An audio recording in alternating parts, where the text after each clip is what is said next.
Look what 62% of everyone in America is demanding Trump do right now. Do you support this? President Trump is considering banning immigrants, who've lived in America for less than 5 years, from attaining government welfare services. To no surprise, this has gained a majority support from American citizens who no longer want their tax dollars being used to pay for the freebies of others. The biggest group supporting this is the middle-class workers who always seem to foot the bill for everything while getting no tax breaks in the process.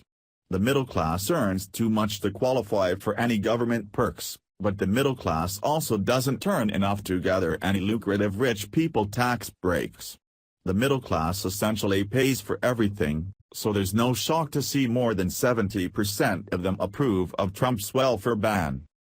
In a new Rasmussen poll, 62% of likely voters said they support barring new immigrants to the U.S. from receiving welfare benefits for at least 5 years, as Trump recently proposed during a speech to supporters.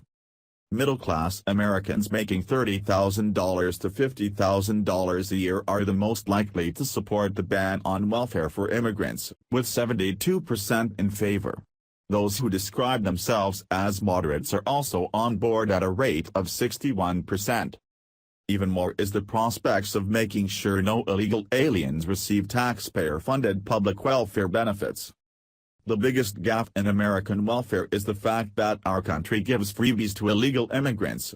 How can a non-citizen qualify for these benefits? How come they don't need an ID for anything? How much money does the government waste on handouts to people who don't even care to become a citizen?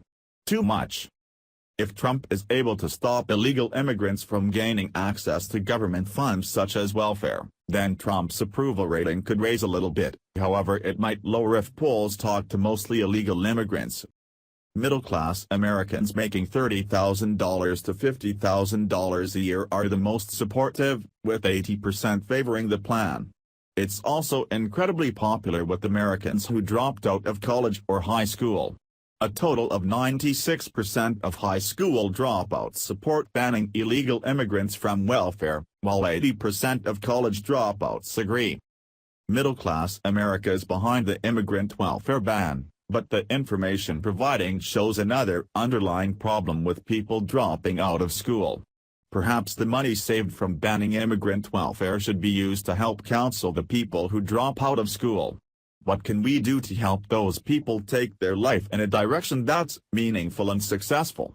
College isn't for everyone, but everyone should graduate high school. How can we help dropouts get back into learning or find a trade that's enjoyable to them so they succeed in life and don't end up like a gender studies loser with no job? A shocking fact from USA Today reveals a staggering statistic showing that about half of all immigrants in America are on welfare. About 51% of immigrant-led households receive at least one kind of welfare benefit, including Medicaid, food stamps, school lunches and housing assistance, compared to 30% for native-led households, according to the report from the Center for Immigration Studies, a group that advocates for lower levels of immigration.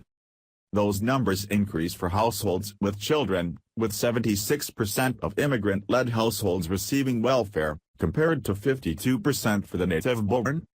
If that many immigrants receive welfare benefits, then I believe it's America's collective duty to investigate each household and determine what the best situation for each person is. First of all, are they a legal immigrant? If not, then deport. If they're legal, then are they able-bodied to work? If so, then start finding jobs for people so they can contribute to society and pay taxes like the rest of us. Another issue I see is the free school lunch program. The food is barely edible and most children throw the lunch in the trash. It's wasted money and the program should be replaced with a cheap school lunch option. Get better food for cheap prices or let students pack their own lunch. If a family is already getting welfare and WIC, then they can learn how to budget their money to buy lunch for their kids. If you can't afford to feed your kids, then stop having kids. Having kids is a responsibility and too many poor people run around making like 10 kids and turning into degenerates who abuse the system. If you can't afford one kid, then what are you doing? Have 7,8,9 or more? I believe the best solution to welfare is to handle it on a case-by-case basis. Investigate everyone who asks for it instead of handing it out like it's a drug and people are addicted to it. Thanks for watching. Please subscribe Breaking News 365 channel. Goodbye and see you again.